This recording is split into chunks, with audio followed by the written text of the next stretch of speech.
Hai, halo teman-teman semua pecinta bonsai kelapa di mana saja berada. Apa kabarnya hari ini? Semoga semua dalam keadaan sehat dan tak kurang suatu apapun. Semoga kita semua selalu sehat, kuat, dan dijauhkan dari segala mara bahaya. Ya, kembali saya hadir menyapa teman-teman semua masih seputar bonsai kelapa. Ya, di depan saya ini sudah ada satu bahan bonsai kelapa ya. Mungkin kelihatan daunnya begitu berjubel, begitu banyak ya. Mungkin ada pertanyaan dari teman-teman, ini kok daunnya bisa banyak sekali? Jumlah daunnya ini banyak ya, hampir sekitar 20 daun ya, 20 pelepah. Karena ini dari jenis yang berbeda. Ini dari jenis kelapa hijau, tapi dari bahan yang super unik. Kenapa saya bilang unik? Karena ini adalah satu-satunya koleksi yang saya punya. Ini dari jenis kemelar cabang ya. Di waktu yang indah ini saya akan sharing bersama teman-teman, berbagi pengalaman saya bagaimana sih proses terbentuknya bonsai kelapa cabang ini ya. Tapi sebelumnya jangan lupa, bagi teman-teman yang baru hadir dan baru menemukan channel ini, saya ucapkan selamat datang. Mohon supportnya dengan cara tekan like, subscribe, dan nyalakan lonceng untuk mendapatkan notifikasi video-video terupdate dari channel ini selanjutnya ya. Dan untuk saran dan komentarnya saya tunggu. Silahkan teman-teman tulis di kolom komentar. Ayo kita sharing di sini. Bonsai kelapa kembar ya, atau kelapa cabang seperti ini adalah bahan-bahan yang unik ya. Ada beberapa teman bersama pecinta bonsai kelapa, termasuk saya juga, pernah melakukan eksperimen dengan melakukan belah tunas. Belah tunas seringkali dilakukan oleh teman-teman pecinta bonsai kelapa karena keinginan untuk memiliki bonsai kelapa bercabang yang asli belum terwujud ya. Walaupun dalam pelaksanaannya hanya segelintir yang sukses menjadi bonsai kelapa bercabang yang hidup kedua sisinya. Biasanya dalam pertumbuhan perlahan, cabang yang direkayasa yang dibuat itu satu persatu mengecil, pertumbuhannya melambat dan kemudian mati. Dan kemudian salah satu pelepah yang tersisa melengkung dan bentuknya juga tidak lazim ya. Di sini saya akan berbagi prosesnya, bukan caranya ya. Untuk judul saya menuliskan cara karena menyesuaikan dengan SEO dari YouTube ya. Mohon teman-teman memaklumi, di sini saya tidak mengajari, saya hanya sharing ya bersama sesama pecinta bonsai kelapa. Untuk prosesnya, ayo kita kilas balik dan saya ada beberapa potongan dari video sebelumnya.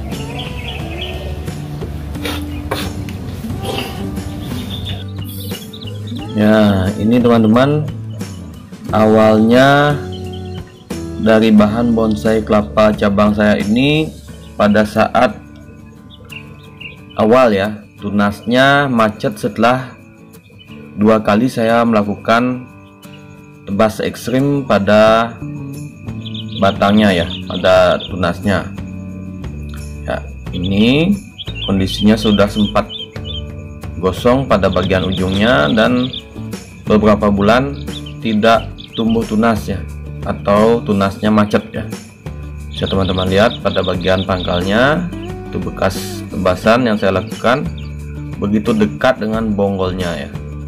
Kemudian bagian itu saya lakukan pembelahan seperti sayat mawar ya, untuk membuka tunas yang ada di dalamnya untuk tumbuh ya.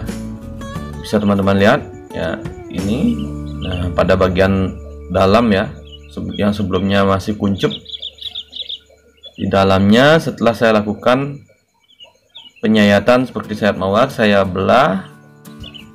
Pada bagian dalamnya ada tunas yang kecil ya, tapi pada saat itu belum nampak ada 2 tunas ya. Saat itu saya pikir ini bahan yang saya punya, yaitu dari bahan kelapa hijau yang mempunyai batok yang kecil atau minion, sudah mati ya. Tapi saya lakukan pembukaan pada tunas yang macet, dan di dalamnya ada tunas yang masih kecil dan tumbuh ya.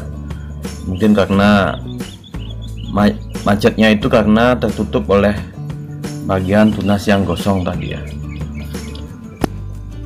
Video tadi, potongan video tadi saya upload sekitar 9 bulan yang lalu, dan ini kondisi 1 bulan setelah saya upload video sebelumnya ya, yaitu sekitar 8 bulan dari sekarang ya. Ini saya sempat buat video pendeknya atau shortnya, dan saya tanyakan pada teman-teman pecinta bonsai kelapa. Ada yang mengatakan ini hasil belah tunas, dan ada yang mengatakan ini bahan alami, yaitu bahan cabang ya. Nah, saya melihat keanehan setelah saya melakukan pembelahan pada tunas yang macet ya. Ini bisa teman-teman lihat ada 2 tunas yang arahnya berlawanan ya. Ya, ini kondisinya sekarang setelah sekian bulan ya. Saya melakukan proses perawatan yang ekstra hati-hati agar satu-satunya koleksi saya, yaitu bonsai kelapa cabang 2 ini, bisa tetap hidup ya. Kondisi daunnya tidak ada yang saya lakukan pemotongan pelepah ya. Teman-teman bisa lihat, ini daun awal ya, daun pertama ya, bagian ini, dan juga ini di bagian yang satunya ya. Spesial saya ucapkan terima kasih juga kepada Mas Al ya, di channel Alvan Hadi, yang paling awal menyebutkan bahwa bonsai kelapa saya ini adalah bonsai kelapa bercabang, dan ini bagus katanya. Saya ucapkan terima kasih Mas Al ya. Semoga sukses juga channelnya. Mohon support Mas Al untuk channel saya ini, channel pemula ini ya. Dan sekarang saya akan perlihatkan bagaimana kondisi bagian pangkalnya ya. Ini saya lakukan program penumbuhan akar ya. Saya buka.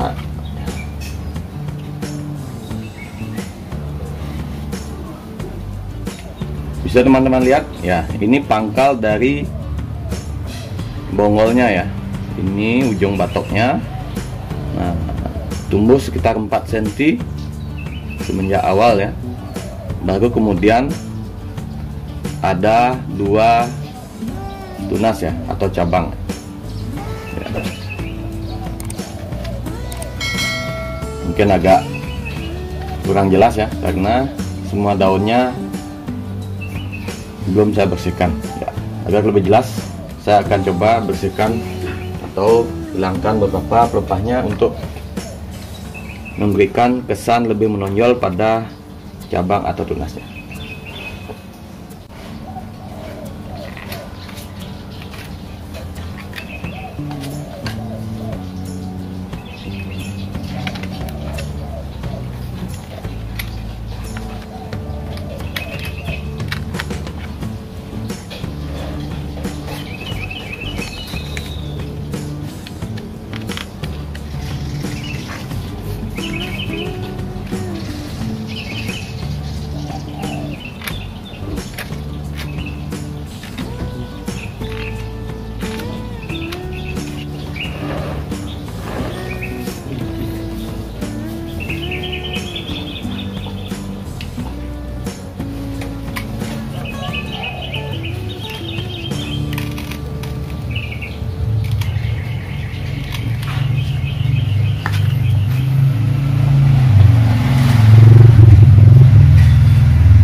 Ya teman-teman, sudah saya lakukan pemotongan pada 6 pelepahnya ya.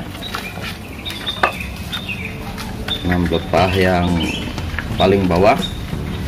Nah, ini dia bagian bongol yang masih satu, masih tunggal ya. Kemudian mulai tumbuh 2 tunas di bagian ini. Saya juga kurang tahu, semoga nanti seiring berjalannya waktu bongol yang satu ini juga bertambah panjang, mengikuti juga 2 bongol atau 2 cabang yang di atasnya. Saya coba simpulkan ya, bahwa kelapa bercabang secara alami bisa terbentuk karena adanya tunas yang macet atau keterlambatan pertumbuhan tunas karena kejadian-kejadian alami, misalnya bagian tunasnya tergigit oleh hama ya, bisa jadi tikus atau hewan-hewan lainnya, kemudian tunasnya pertumbuhannya menjadi macet ya. Kemudian ketika waktunya pertumbuhan pada tunasnya kembali normal, karakter dari tunasnya sudah berubah, yaitu menjadi bercabang. Saya hanya coba menyimpulkan, mungkin teman-teman mempunyai pendapat yang lain, silahkan nanti ditulis di kolom komentar ya. Kita sharing di sini sama-sama. Kemudian proses alami yang lainnya adalah ini memang memiliki perbedaan genetik atau kelainan genetik, sehingga kelapa ini tumbuh berbeda dari kelapa pada umumnya, yaitu hanya memiliki 1 bongol atau 1 batang ya.